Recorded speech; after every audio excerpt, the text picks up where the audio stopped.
Dalam nama Bapa, Putra, dan Roh Kudus. Amin.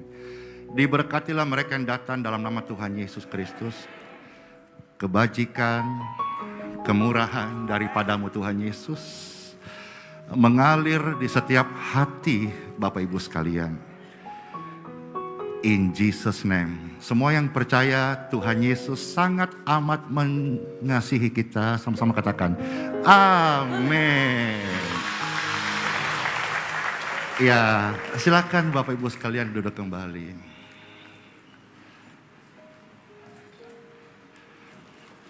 Shalom. Terima kasih buat Bapak Gembala di tempat ini yang mempercayakan untuk bisa menyapa sebetulnya dan sharinglah akan kebaikan Tuhan. Terima kasih, ini gereja yang bertumbuh, gereja yang saya dengar memberikan dampak yang impact penuaian yang besar di kota ini. Puji Tuhan, segala kemuliaan bagi Tuhan di tempat yang maha tinggi. Mau sharing cerita beberapa tahun yang lalu, saya sakit. Sakitnya itu baru tahu setelah disuruh bed rest 2 bulan. Ternyata SGOT, SGPT saya tinggi banget. Saya optimis, saya tidak mau dirawat. Tapi karena memang tubuh jasmani terbatas ya Bapak Ibu, akhirnya saya drop. Dan masuk baru tahu, oh SGOT, SGPT tinggi banget. Akhirnya dokter pun berkata, meskipun you seorang pendeta, pastor, you must bed rest 2 bulan gitu. Tapi ini pun sebetulnya sudah di luar batas karena SGOT, SGPT tinggi.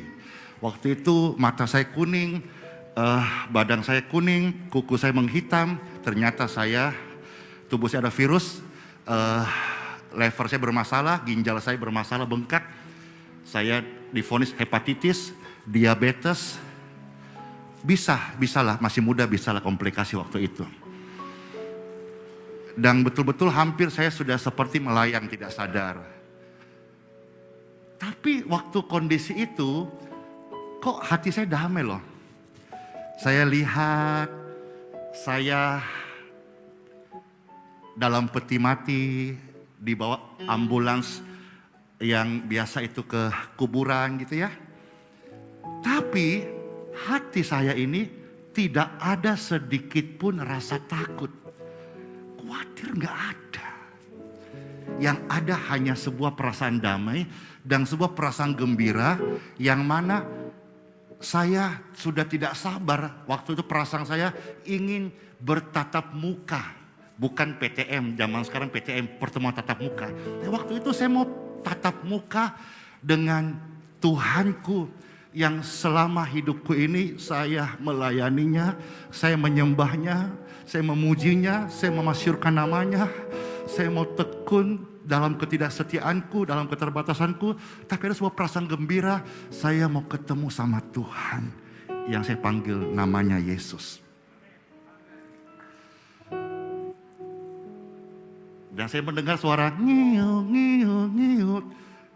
Dan seolah-olah ada banyak bunga yang mengantar. Seperti biasa orang ada bunga ucapan-ucapan dan sebagainya. Kan biasanya orang itu kalau suasana itu kan takut. Manusia itu takutnya apa? Kadang takut miskin, kadang takut sakit. Dan yang paling berat takutnya, takut mati. Tapi waktu itu Tuhan izinkan saya alami perasaan itu. Singkatnya,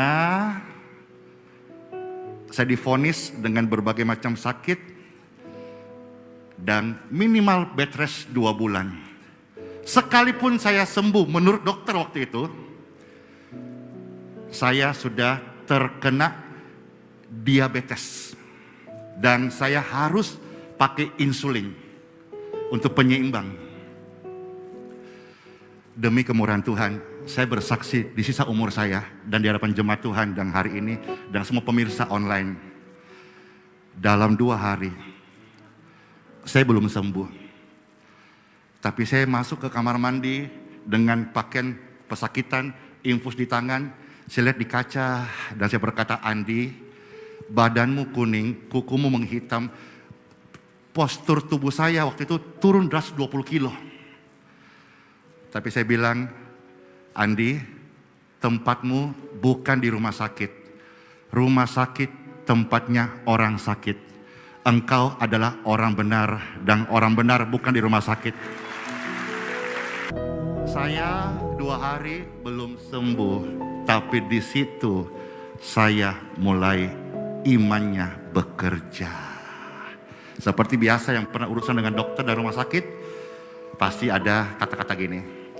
Akhirnya saya panggil keluarga, ayo saya mau pulang aja. Oh nggak bisa, itu masih harus bed rest. Enggak, saya pulang aja. Datanglah dokter seperti biasa pada umumnya. Kalau pulang, maaf ya, ada apa-apa kami nggak tanggung jawab. Ayo, kata-kata yang sama mungkin pernah yang urusan sama rumah sakit nih. Waktu itu saya agak nakal, saya jawab, oh begitu ya dokter ya. Terus kalau saya di sini ada apa-apa, emang dokter tanggung jawab? Enggak juga sih. Dari sana saya sadar dan menyadarkan banyak orang bahwa hidup dan mati kita bukan di tangan dokter, tapi di tangan Tuhan Yesus. Amin. Dari sekian mungkin ada 10-20 menit diskus dan sebagainya. Ya sudah kalau begitu, pulanglah dengan satu seperti dari kaca gitu, obat dengan muatannya penuh. Saya suka memuji Tuhan. Meskipun waktu itu saya drop, saya belum sembuh. Saya tetap bangun subuh, sudah habit. Sejak saya bertobat, lahir baru, sekolah Alkitab, dan sampai hari ini, seletihnya saya pulang dari Manado, seletihnya saya tetap pasti bangun jam 1, jam 2 itu sembahyang. Dan itu sudah terjadi sampai hari ini. Dan seperti waktu itu pun kondisi lemah, saya tetap bangun, saya menyembah Tuhan. Saya menyembah Tuhan, dan saya tahu waktu saya menyembah Tuhan ada kekuatan yang baru. Setelah itu saya tidur, biasanya langsung aktivitas, tapi hari tidur dan bangun jam 8 pagi. Secara ajaib, secara drastis, mendadak. Ini namanya MS, mendadak sehat. Mendadak sehat. Bibir saya yang sudah pecah karena hawa panas dari dalam tubuh. Dulu saya merokok Bapak Ibu. Dan orang merokok itu biasanya bibirnya hitam. Ayo bibir hitam. Tapi sejak Yesus jamah, bibir saya kata orang cie.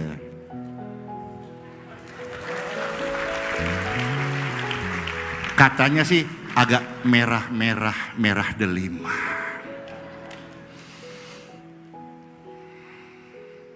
Dulu saya merokok, bibirnya hitam. Tapi karena Tuhan itu sanggup. Yang harusnya habis hitam, lalu jelek, keriput, lalu jadi tanah gitu ya.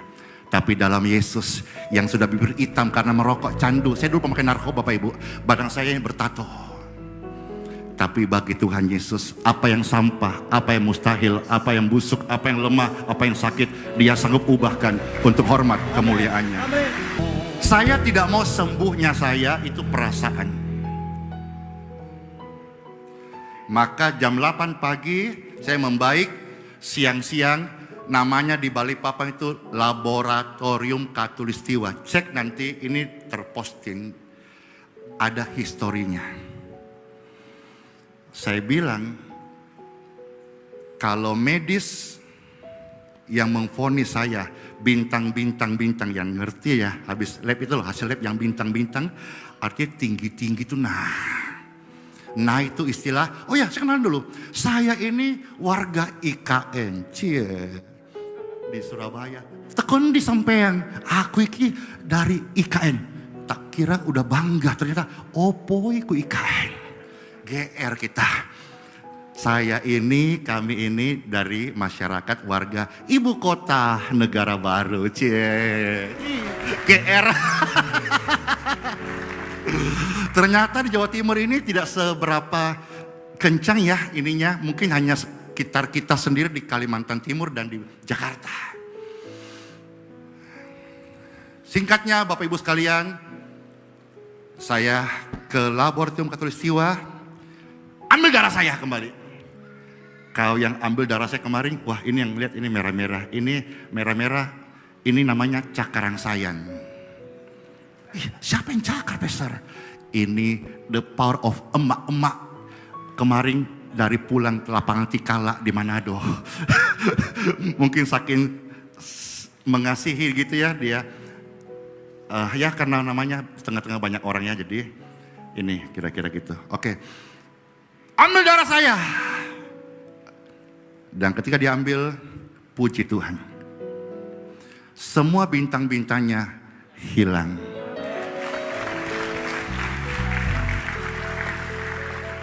Dan saya bersaksi di hadapan Bapak Ibu sekalian, sampai hari ini loh. Sampai hari ini loh. Sampai hari ini, Tuhan tolong. Kalau boleh sampai saya Tuhan panggillah, tidak. Sampai hari ini, 1 jarum suntik insulin belum pernah masuk dalam tubuh saya. Time for Bible.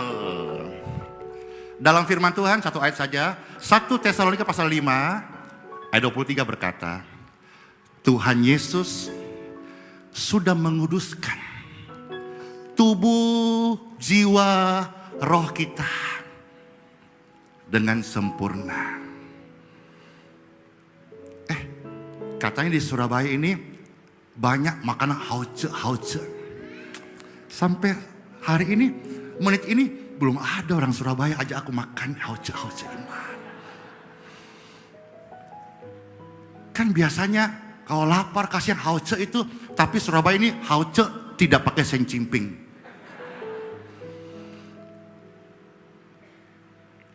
Itu dibutuhkan untuk makanan jasmani. Bapak Ibu pernah sekolah, anak-anak sekolah, belajar pendidikan akademis. Itu untuk jiwa, akal budi, logika, budi pekerti.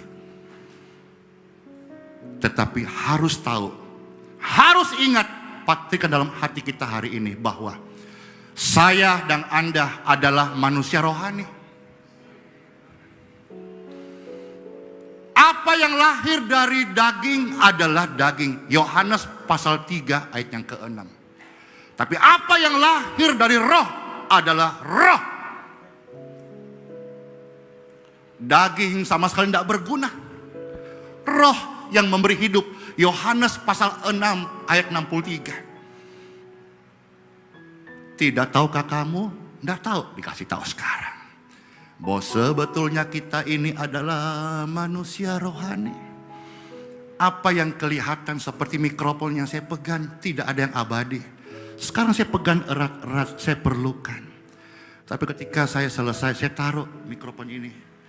Dan saya tinggalkan. Apa yang kita banggakan dari tubuh ini? Mau pakai berlian? Mau pakai emas? Ya boleh-boleh aja. Tapi kadang-kadang ada orang kebangetan deh. Dia pakai emas, dia nyanyi, ku mau cinta Yesus selamanya. Enggak. Bukan itu yang kita banggakan. Tuhan Yesus kita banggakan lebih dari segala-galanya. Jadi pastor tidak bermaksud untuk melarang pakai aksesoris, enggak ya. Tapi hatimu. Apa yang kita banggakan hari ini? Semuanya fana dan sementara.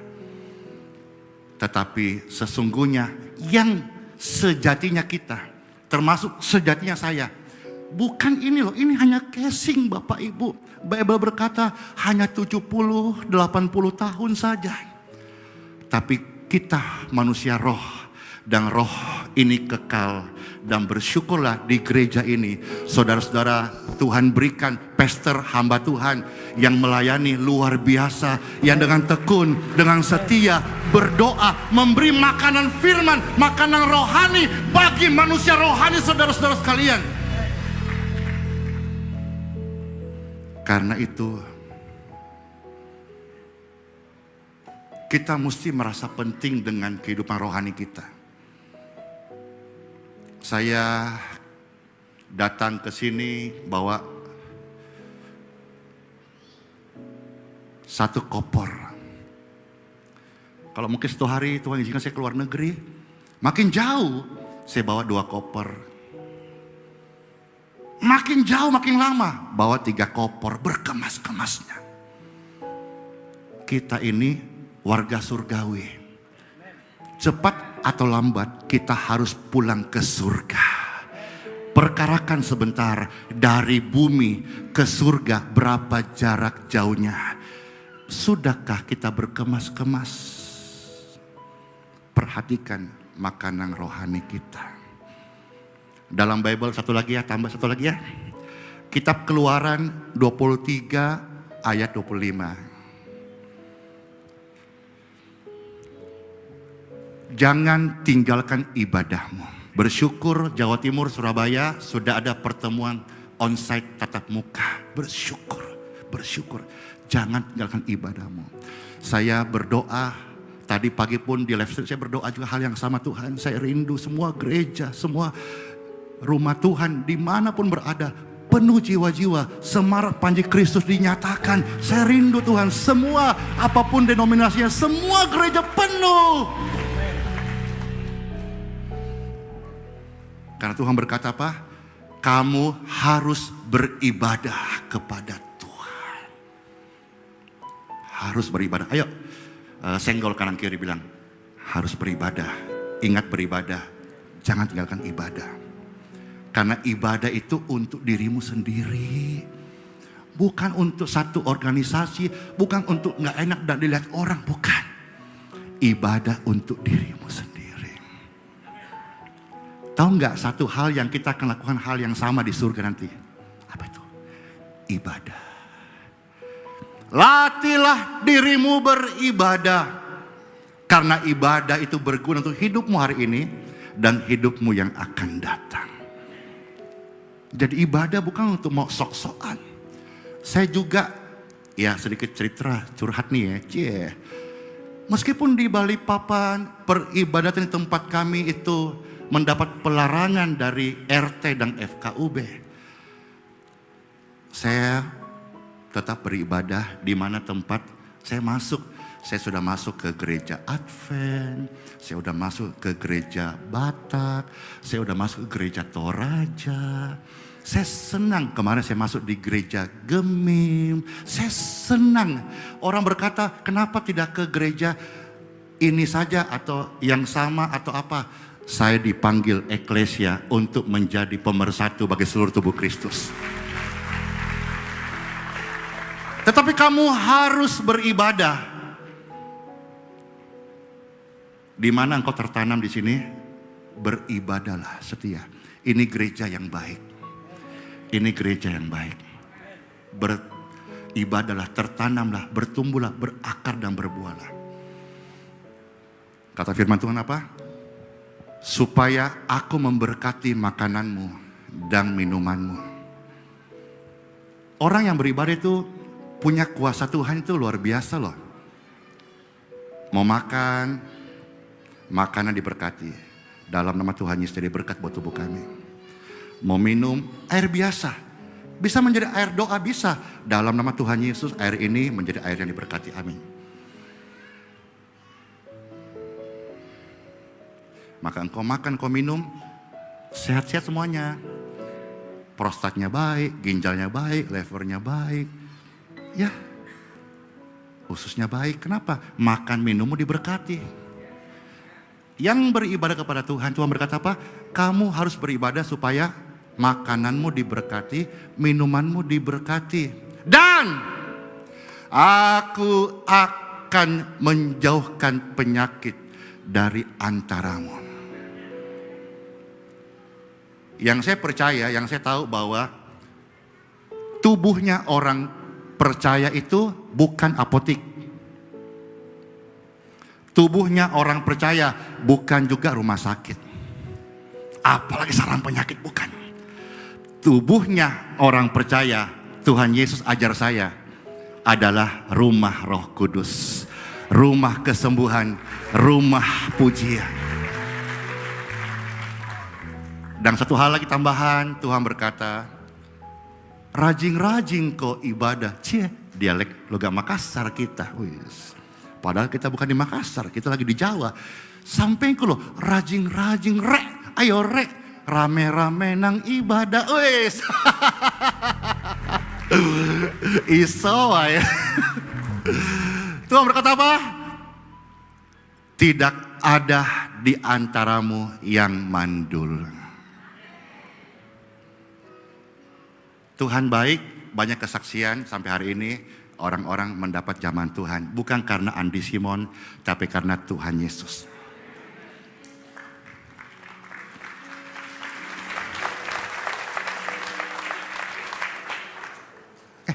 Sebentar sebelum selesai mau tanya, di sini kira-kira yang hadir, adakah yang mau didoakan? Tangan-tangannya? Oh ada ya, oh ya puji Tuhan. Ketika kami hamba-hamba Tuhan sebentar berkesempatan mendoakan, kita itu sebetulnya membantu mendoakan, memberkati. Tapi ketahuilah, pertolongan, kekuatan, kedamaian, pemulihan, pengampunan, dan kesembuhan itu datang dari Tuhan Yesus Kristus.